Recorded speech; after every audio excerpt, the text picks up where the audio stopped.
I didn't even look at the bat. Hmm? I didn't. You didn't get a chance to look at It's it. okay.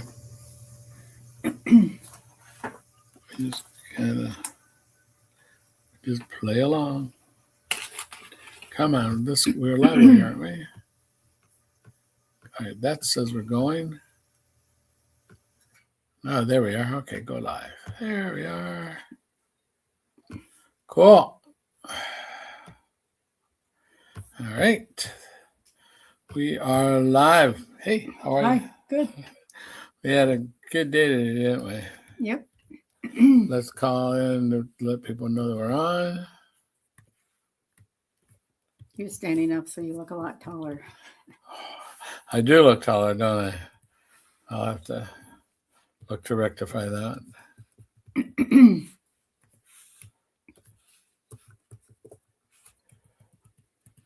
All right, one more thing.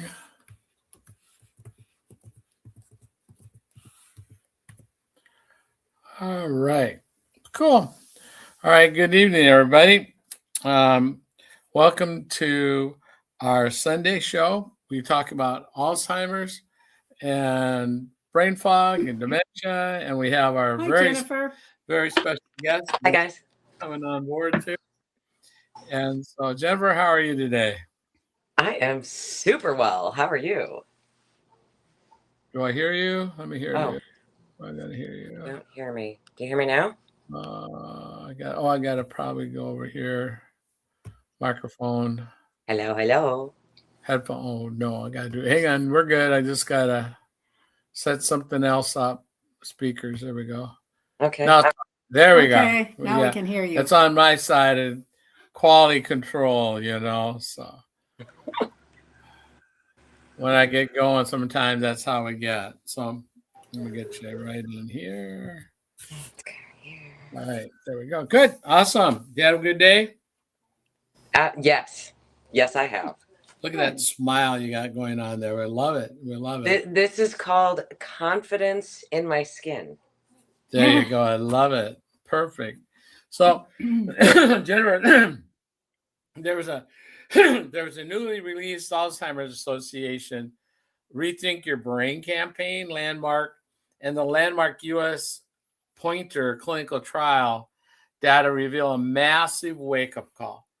99% of adults say their brain health is vital for physical health, yet only 9% know how to protect it. So we're going to talk about that. That's one of the topics we're going to be talking tonight. And there's a big chasm in the values where there's a mismatch. And how are we going to deal with that? Now, the 2-year brain reversal, the U.S. Pointer trial proved that structural lifestyle changes, cardio, nutrition, cognitive training, actually make older brains perform at least 2 years younger. So we're already there. We can back it up. But also the other side we're going to talk about, Cheryl, is how can we prevent it in advance, right? And so we're going to be talking about brain dysfunction. We're going to be talking about all things related to that. We're going to be talking about Alzheimer's. We're going to be talking about caregiving.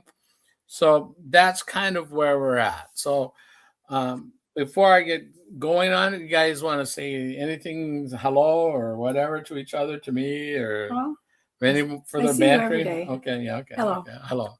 Hi, Jen. Hello. Well, what's your, you're all excited. What are you excited about? When I started focusing on me, I started to find a new confidence in myself. Great. I've been very proud of myself despite some of the life challenges that have been very large and emotional for me. Right. Remembering that those with cognitive decline, when they start to behave outside of the norm, that at the end of the day, it's not about me. Right.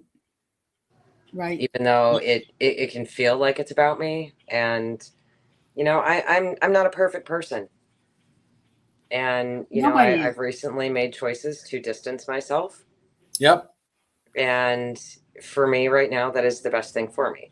Great. I would say, I don't know about what you think, but I'm going to say this. You simply are radiant. You are glowing today. What do you think? Yes. You know what's interesting? You are not the first person to tell me that this week. Perfect. And I think rest. Oh yeah. I'm obviously in a different environment. Because is Less stress. caregiving really can weigh Yeah. on a person.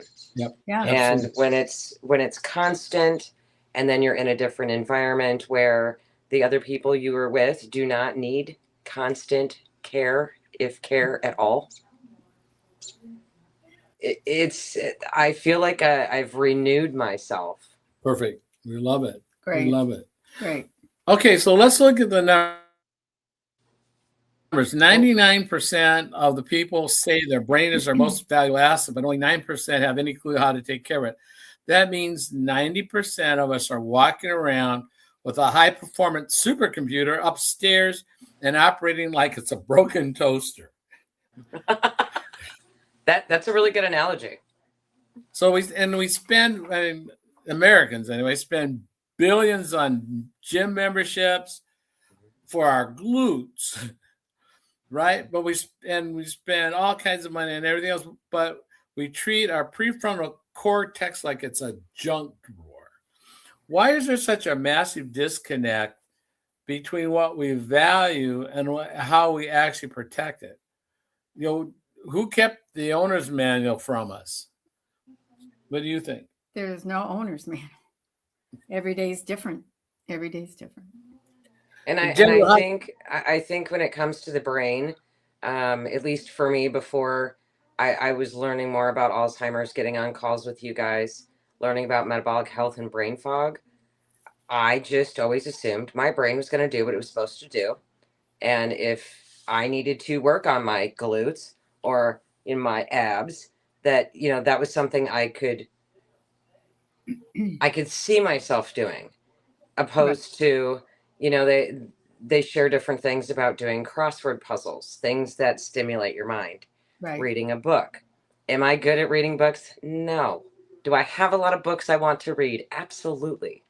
So do I. So do I. You know, and I think really it's the noise. People are drawn to movement. So what do? They sit in front of the TV. Hmm. Yeah, that there you go. And so, but in books and literature reading, but in lack of, I just read a study just yesterday today on the comparative of, if you don't read, if you at least have that stimulation Hmm. of an audiobook that has great with the emotional balance, and you're in it and not trying to, I can multifunction, which is a bunch of crap. It's a farce. Well, I can multifunctional. No, you're not. You may be able to chop an onion really, really quick and watch TV, but as quick as you miss the onion and get your finger, you are not functioning. You are all in one item, right? Right. So people think they can multitask. Yeah, sort of. No, they're kind of showing that that's not true. But I was looking at this report, and it turns out our brain chemistry starts shifting nearly 20 years before we ever start forgetting where we left our glasses. And I've got glasses, you've got glasses, or our keys, or the remote, or whatever. So about 20 years, and it makes you wonder why we wait until the engine is smoking to check the oil. you know why don't we do things in advance? We change our oil. I mean, most of us, we don't wait till it's or engine smoking. Hmm. And we're told to, like you just said, crossword puzzles and park further away from the grocery store. But does anyone really believe a 10-minute walk is going to save their memory, or that we're just throwing small change at a problem because it makes us feel better? We got to, oh, look, I walked, I'm doing better.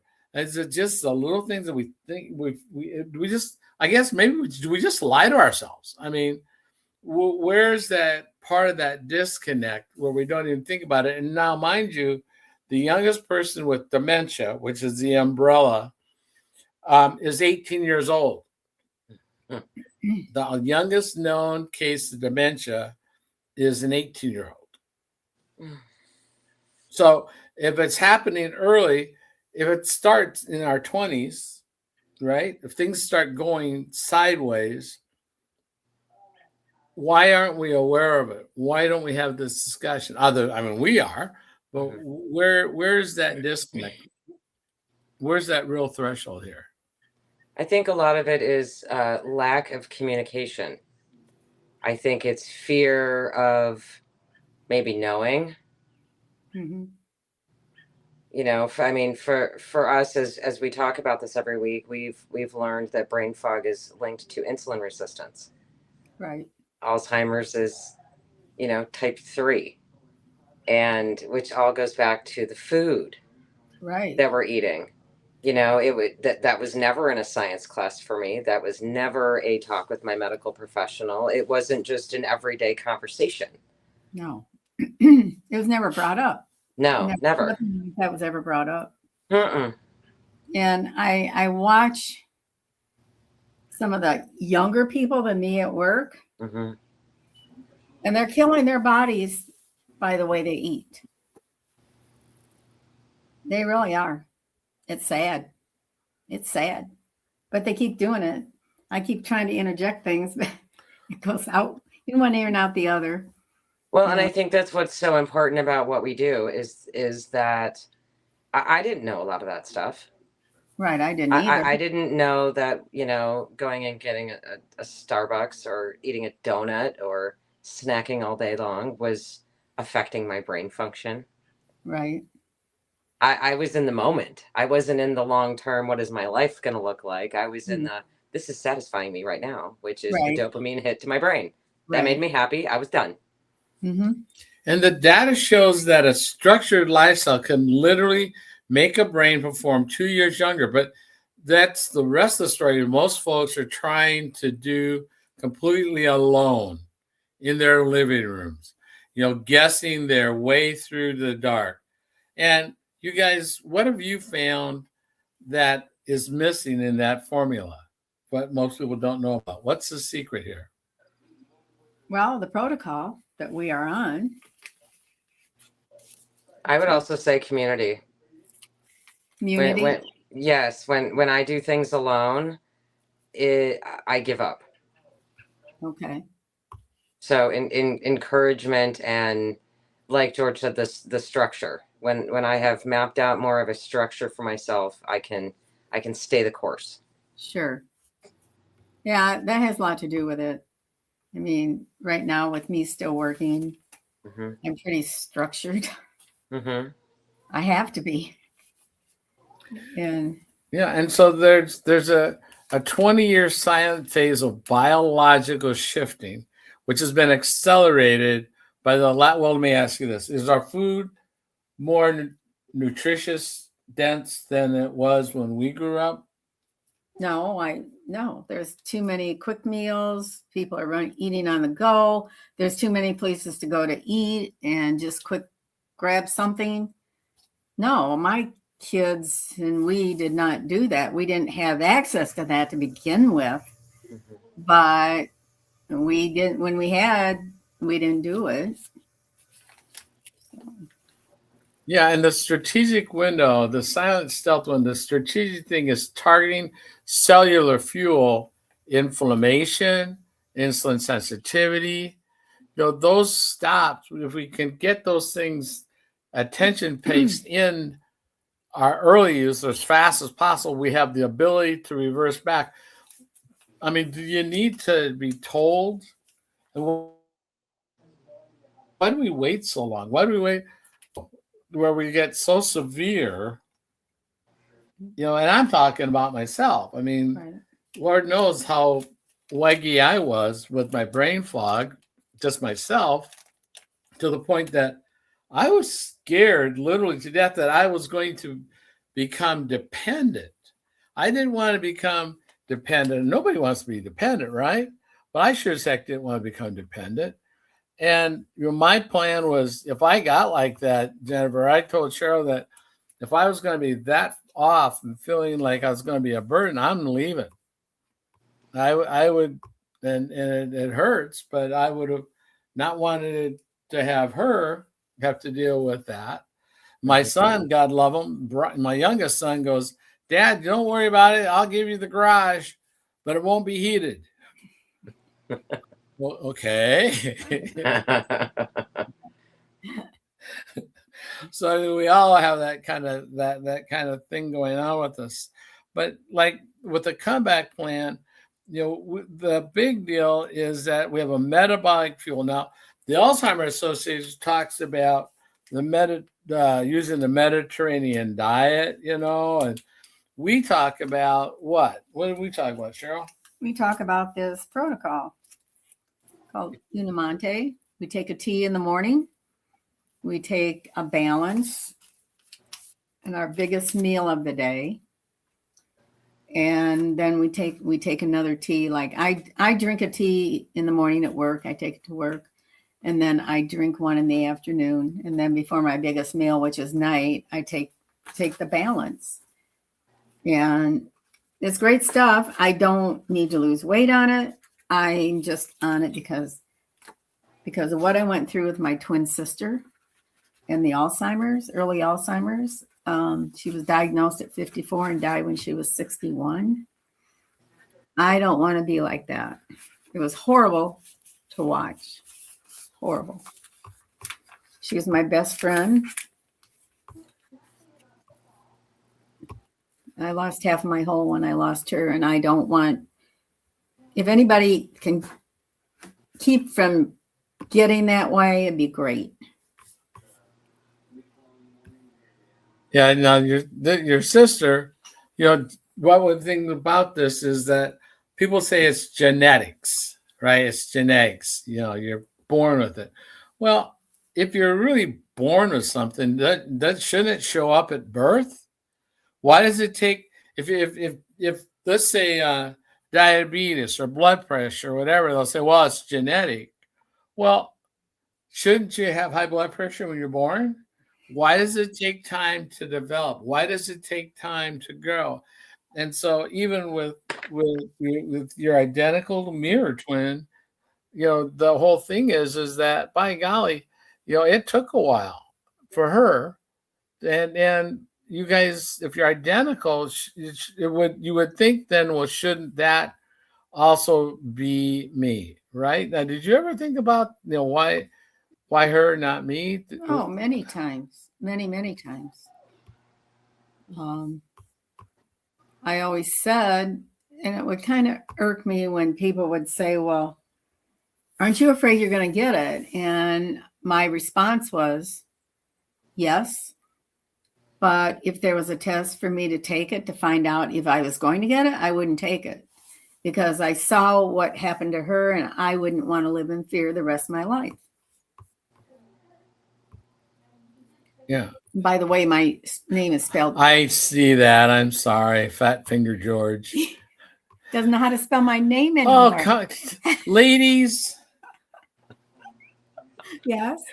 Have another sip of tea, George. Really? I'll be right back. Fat fingers, I get crushed. They're like, what did Rodney say? I get number one. But yes, I'm going to take a moment here and relax for myself. But tell what was your experience?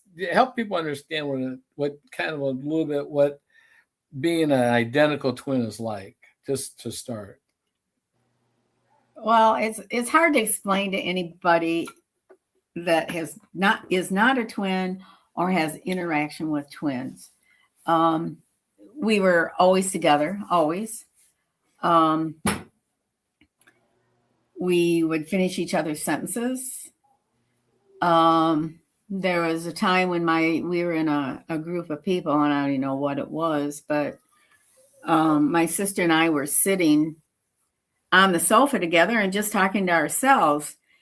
And when we got home, my late husband said, did you realize that you guys were ignoring everybody in the room and you're just talking to yourself? And I said, no. And I thought, no big deal. Yeah, the critical question is, did we care? Right. You know, do we care? Heck no. We're talking to ourselves. We're doing good. So, and now you guys were identical twins, and so much of that, then what happens is that we're finding out how resilient the body is. Now you're older now, and right. But do you feel that you have any issues or any qualms or any kind of thing that's gonna any kind of indication at all? There's days, at work when I get overwhelmed or stressed. And yeah, there's times I think, oh my God, I forgot this or I forgot that. But I know a lot of that has to go with aging, but it still is in the back of my mind because of what she went through. Right. It's still there. Sure. I'll admit it. I'm not going to deny it, but it's still there. And when I can't find my phone, when I bring it downstairs and lay it down, it goes through my mind. Ladies and gentlemen, we live in the real world. And if you don't know and you don't believe it, this lady has 8 decades under her belt. That's scary, isn't it? Yeah, it's pretty awesome. Scary to me. Pretty amazing. Yeah, it's pretty cool. 8 decades. That's way cool. And I'm a young pup here. I mean, I've only got 74. I'll be 75 in November, so I'm closer. Yeah, I'm closer to 75 than So, yeah. And so the whole idea of dementia and brain fog and those kinds of things are real. And so when we start looking at, if your toaster starts smoking every single morning, you wouldn't buy the most expensive bread, would you? You got to do what? You got to fix the heating element. You're going to get a new one. Well, you don't get to get a new brain, but you can fix the element, can't you? And what can we do to fix the element? What do you think? What can we do to fix that element? What's right there? Can it? Isn't it? Right. We can fix the element with our comeback plan. Some of us call it the comeback plan. Some of us call it the 3-step reset. It's a feel-great system that actually works. And so that's what we're talking about. That's what we utilize. It's not a secret, but it works. And it's not just for the brain, it's for overall good health. I mean, do you take a vitamin every day? I do. Basically. And I know you eat well, Jen. And we do. I mean, we still have pizza and everything, but I think we have a fiber first. Yeah, we do. It's just a good plan for overall health. And that is my thing at my age. I'm still very active. I do my own yard work. And I'm always moving. Yes. Especially this time of year, I very seldom. Always moving. Except at work. Yeah. But no, and I see a lot of people my age that aren't, and I don't want to be that way. It's important to stay healthy and keep your health. And I'm one of the lucky ones. I'll admit that, to have my health, because a lot of people my age aren't healthy. Mm-hmm. So. And Cheryl, you're not using a walker, a cane. Oh God, no. None of those things. No. Well, here's the thing that we actually talked about. So, this my mom is 97, and she has great care. Yeah, she is. I mean, she's got she has my family. My family is everybody's family is special. Everybody's family is unique. But I would say that my brothers and sisters are in the top minuscule of a formula of how we operate and how we are together. I mean, the caregiving mom gets, she's 97, and yeah, I'm really, she's not really Alzheimer's. I mean, she doesn't have, No. she's not lost her mind, she's in her memory or that kind of thing. But I mean, she has some issues, yeah, but and I'm somewhat in denial too a little bit. I know that, but the idea is that we have a family member, a niece that is boots on the ground 24/7. Okay. And now I think she's been what, 5 years, maybe I don't know. 5. Anyway. And originally mom just thought that she needed a place to stay because she couldn't get a job.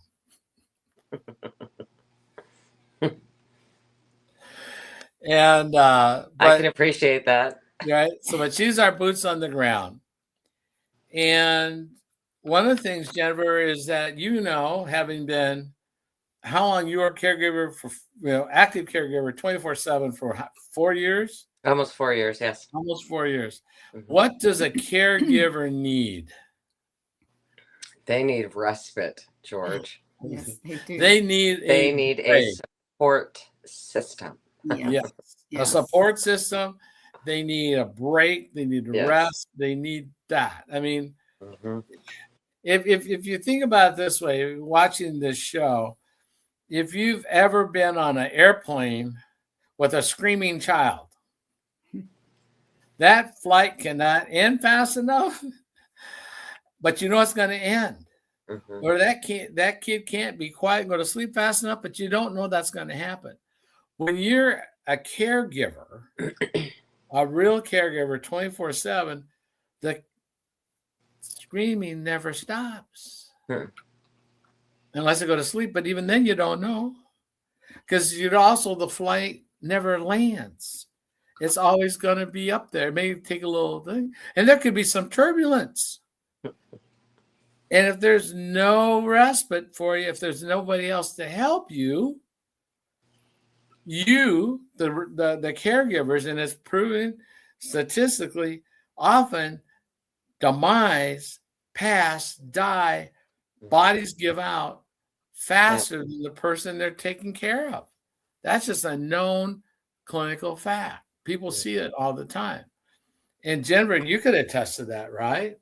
Oh, 1,000%.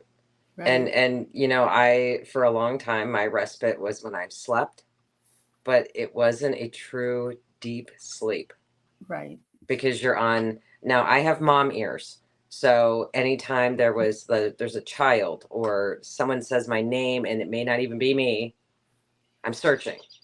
So my brain and my ears were always listening. Right. For movement, for maybe a hint of my name. And there were nights that I would wake up and I thought I heard my name. I got up and walked the house and everybody was asleep. Mm-hmm. Yeah. And so when the caregiver is burning at both ends, if it's burning, it's going to get to a middle, and there's going to be some snappy poo. There's going to be something something's got to give, right? Right. Well, in our situation, we're blessed because there's 10 of us kids. And for our caregiver, we have respite. We have someone comes in twice a week to give her a break. Now, she doesn't have to leave the house or anything else like that, but she can or whatever, but she's now has freedom. And then with the 10 of us,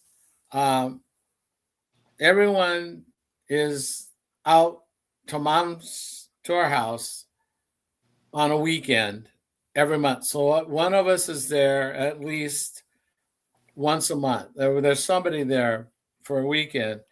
And I got to show you this. This is way cool.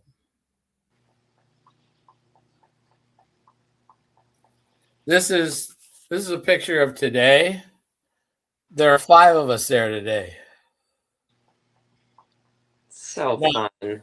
For 5 of us to be there, you have to understand, we've got Florida, Illinois, Hawaii, California, and Northern Illinois. There was a 5 of us there. Last week it was Tim. So it was South Dakota. Alaska, I think might be this next month or maybe October or sometime like that. But we're blessed to have that unit. And in looking at this, one of the things that I was talking with my young sister that's turns 70 next year, which will be 6 of us, 6 of 10 over 70. There's not a walker, a cane, any kind of apparatus, a CPAP, diabetes, insulin, nothing like that. I mean, it's a phenomenal unit. I mean, well, he's very fortunate to have all his siblings yet. Well, I told him how very fortunate he is, and they're all in good health. Yeah. I mean, that's the crazy thing, or not crazy, but it's a blessing, thank you, Lord, is that we have that ability. We're all like this, and we're so cohesive. I mean, first to be together. I mean, a lot of people have brothers and sisters and whatever's that are alive, but they're like scattered fan farts. I mean, they couldn't be closer than if they were Venus and Mars or Saturn and Neptune or whatever. But some groups are so close. Now, the one thing is there's close proximity. There's a lot of families that were what's that? The apple didn't fall far from the tree, right? So they're proximity close, but they're emotionally, mentally distant. We 10 of us in 8 different states, but we're all one voice. We're all, we all resonate with the same one thing, which is care for mom. And so that's where caregiving makes kind of a difference, doesn't it? It really does. And so that's where we want to talk about just the sacrifice that you gave, right?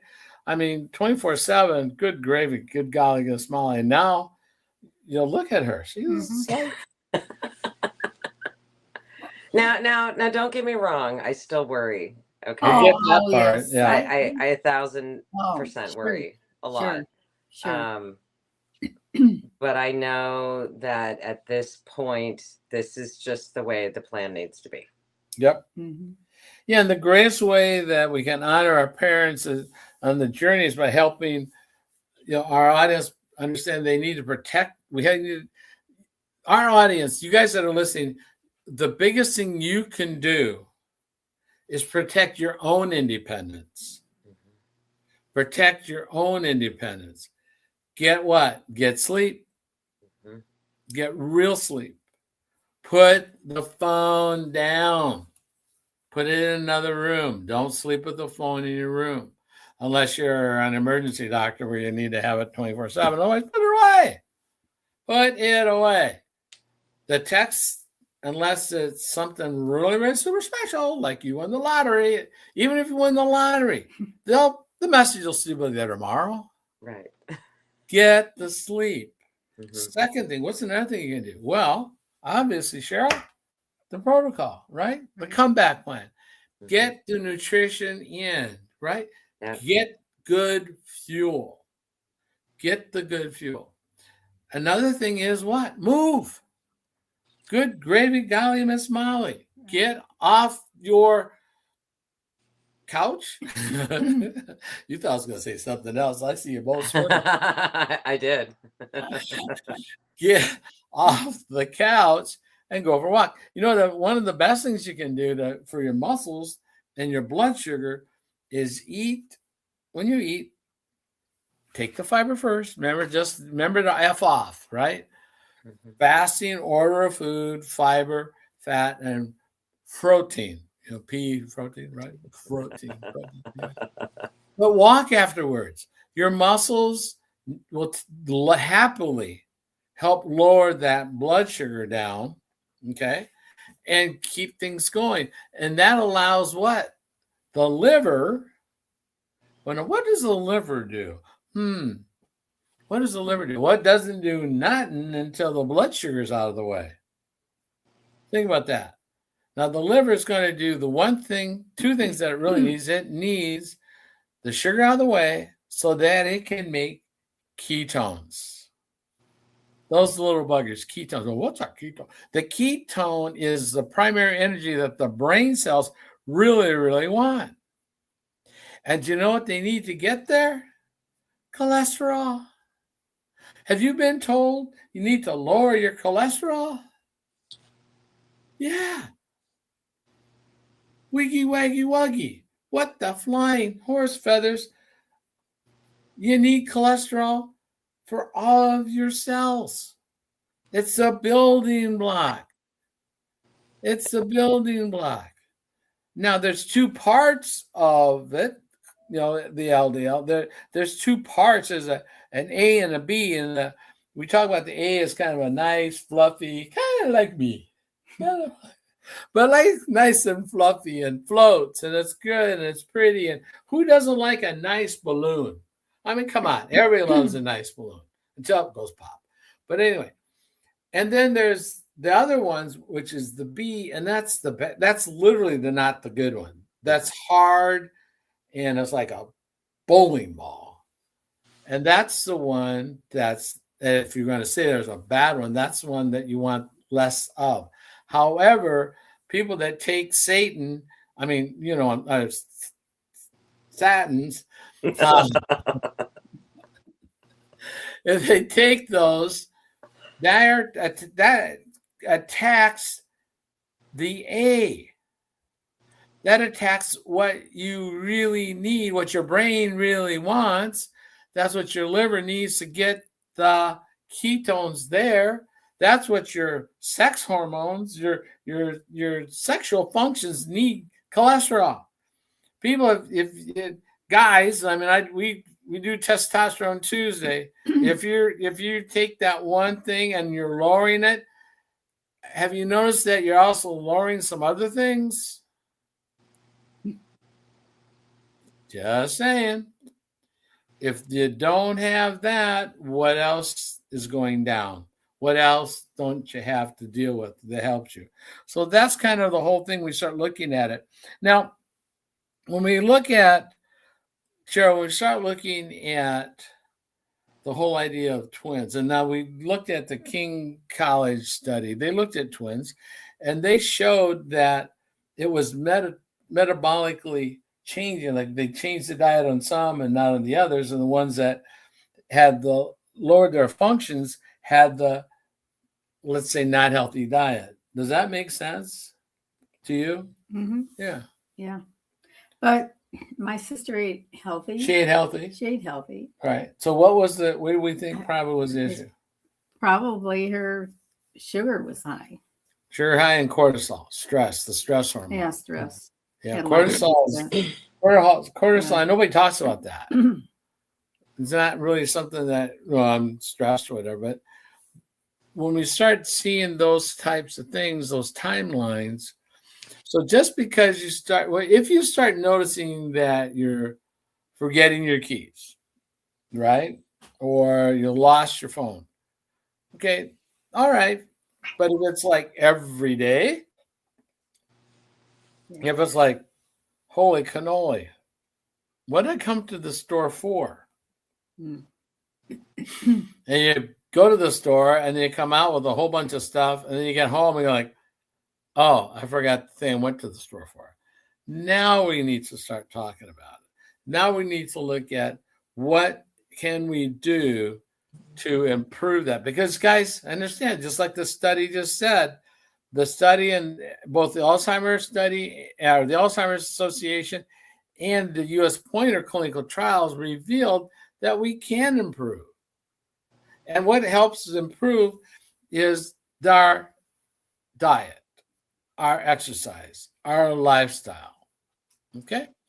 And part of that, if we can lower what is called insulin resistance, that's when our cells are going, nah, nah, nah, nah, nah, there's so much sugar out here. I don't have enough room to put any more in here. Mm-hmm. Don't give me any more of that stuff. And so we're stuffed with waste, literally waste products. And then we come in and eat some more. So what we need to do to get the gut better is to give it more opportunity to rest, and we need to give it the kind of nutrition it needs that it can work off of, so we don't have that leaky gut, so we don't have some of those things. I mean, there's so many things that all relate back to the brain that are all inside there, but lifestyle differences and changes. I mean, before we were on the protocol, we would order a large pizza. Okay.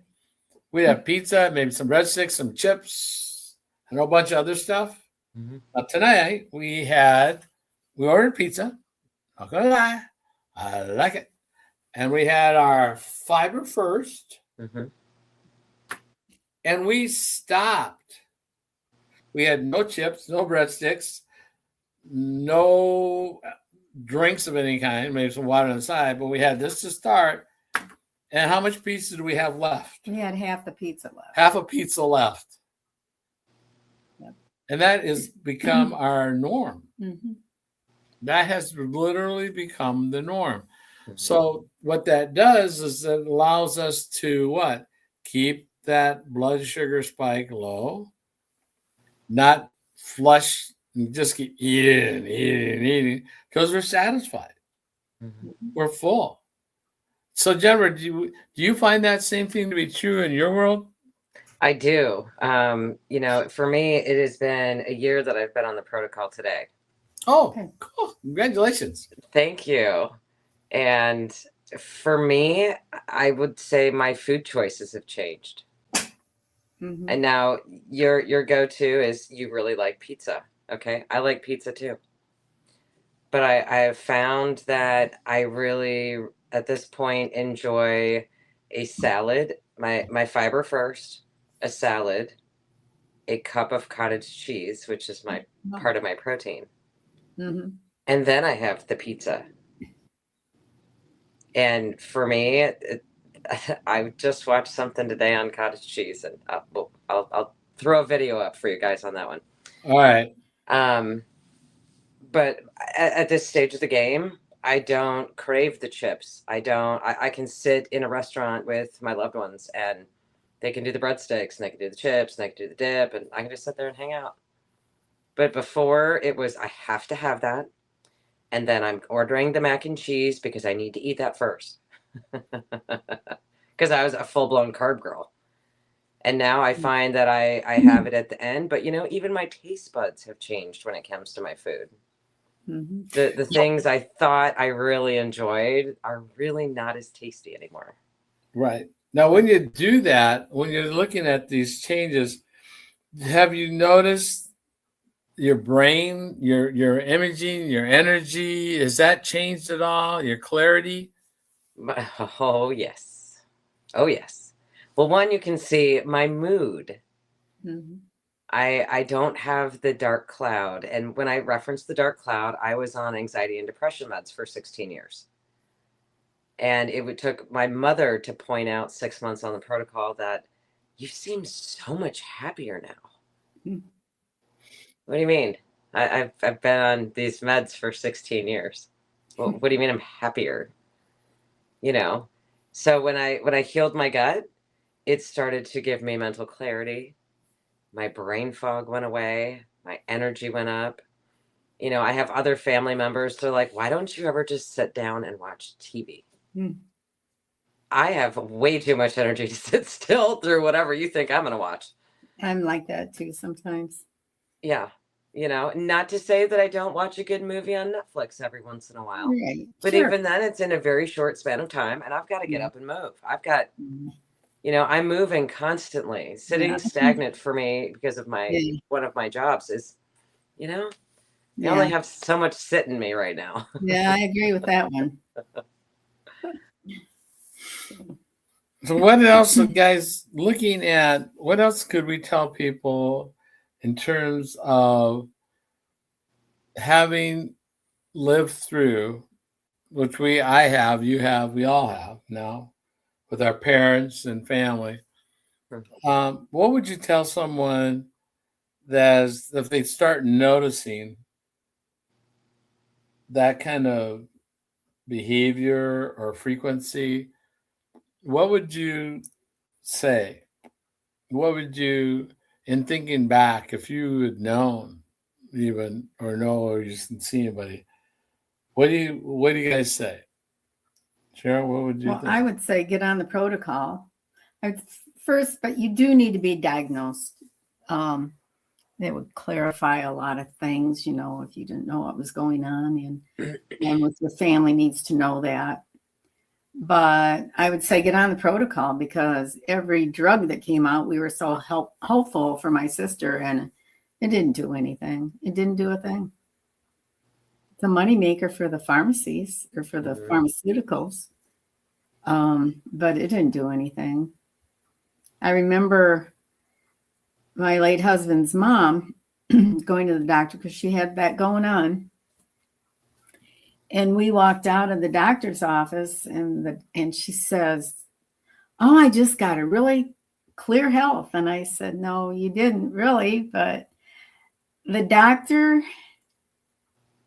said, I'm going to put her on whatever meds they're going to put her on. And I probably shouldn't have said this, but I did.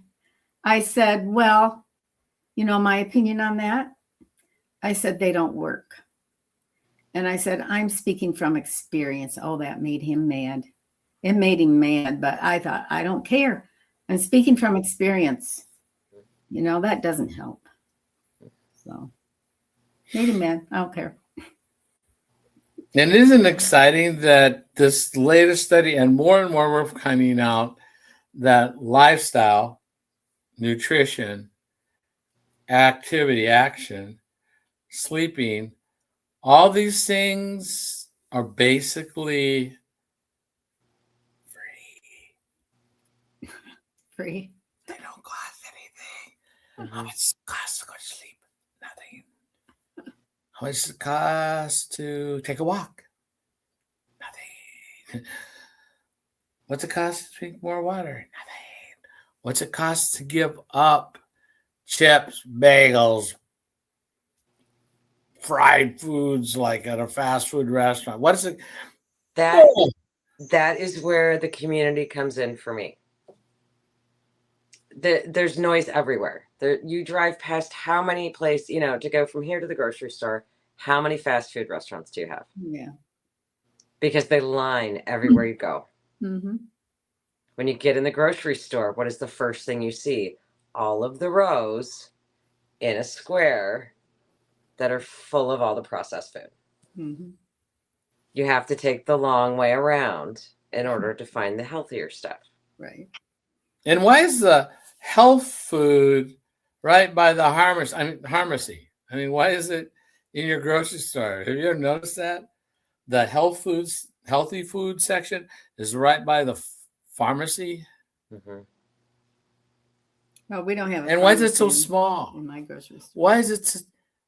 Isn't all food supposed to be healthy? Why is there a special area? You know what I find in the grocery store, the biggest aisle? Cereal. I swear that is the biggest aisle in the grocery store. The longest one. Yep. But the interesting thing is, because in this area of Illinois, that's correct. That I would agree with you. That why? Because there's families that have kids, and so there they are, 2 aisles, front to back, side to side, and all the cartoon and all the faces are down below your waist. Well, my waist, about your shoulders, but that's where their eyeballs are, right? Mm-hmm.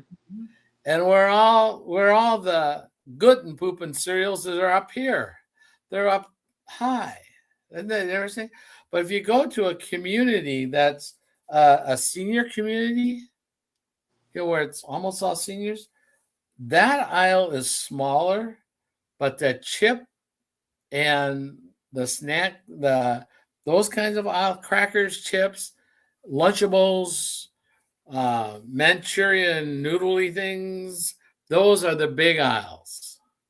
Those have more space than the cereal. So it's now the diaper area is bigger. I'm just saying, that whole section is different than it is in the commonality of it.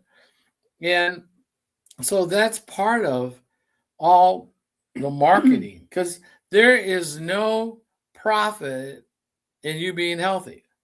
Yeah. There's no profit in you being healthy. And so we know, because we've studied this, right? We know that the food companies, when they were owned by the tobacco companies, brought the science of addiction. You can look it all up. Don't believe me, just go talk to your AI stuff. You'll find out that tobacco owned majority of the food, and then the food pyramid came out, and it's all about snacky foods, bread, pasta, high carbs. All right, that was The the main. long shelf life foods. Yeah, long shelf life, no fiber. Our metabolic health changed from that point on. So if you were born in this is Georgia's line of demarcation. If you're born after the 1970 or later, you only know the processed food environment, the ultra processed food environment. That's all you've ever known. And it's not that processed food is there's not a bad or good, but the ultra processing brings in ingredients that add no nutritional value, that make it cheaper to produce or more profitable to sell. And those bring in the second wave of chronic issues. And I'm not going to say that, I'm not saying that the pharmaceutical and the food industry and the ag industry and those guys are all working together. But you have the FDA stands for the food and what? Yeah. I just ask, how are those two things together? And so when we start bringing things into play, it starts to make a little bit more sense. Mm-hmm. And simply the addiction is there. And so one of the things we want people to know is that if you start dialing back and looking at things, we're not saying radically quit. We're not saying, okay, that's it. But little things make huge difference, especially when we're talking. You can do it now. Whatever age you are now, we can begin that comeback plan. Get a hold of Jennifer, get a hold of Cheryl, get a hold of myself. We'll help you with, as Jennifer said, a community. We have a sense of, we have a Facebook group that will pour into you. We'll help you, we'll coach you, we'll give you the ideas and the things. So we have survived, and we're thriving having gone through this. So, and we live it. This isn't a fly-by-night situation. Absolutely it's not a fad. No. And Jennifer's giving up her Sunday night. You giving up your Sunday night. And we were, like we say, we were 2 hours away today to make sure we could be here. And we're here every Sunday. If you have any questions, guys, let us know. We'll be happy to talk about any topic related to Alzheimer's, dementia, lose. We'll talk about nutrition. We'll talk about diet. We'll talk about brain fog. We talk about caregiving, memory loss, and just my whims and waggies. So you guys, if these guys keep me in check. So that's is that what we're doing? Sort of.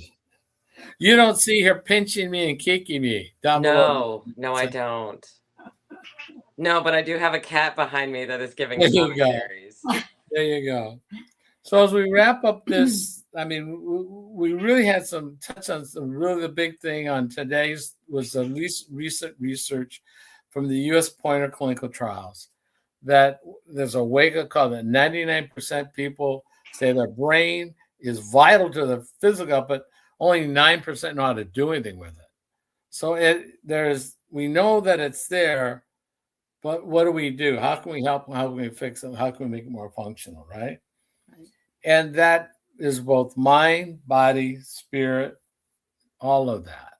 So I'm going to say thank you for being on tonight. And I've got to say, Jennifer, you guys both, what do you have to clear it up? Because I'm not going to say anything more but good night until you guys are done. Well, I'm going to go to bed after this.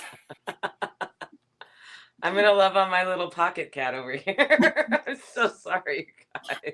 Fun. Let me She wants to be a part of the video today. I don't know. See the kitty. Yeah, she's my 16-year-old girl. Oh, wow. Perfect. All right, guys. I love you both. You both know that. And we will wait for some questions. And if nobody gives us questions, I'll make up my own. But we'll be back here again on Sunday. Mm-hmm. And if you want to have a conversation, or if you know someone that has issues or wants to learn about testosterone, we have Testosterone Tuesday. Guess what day that's on? Tuesday.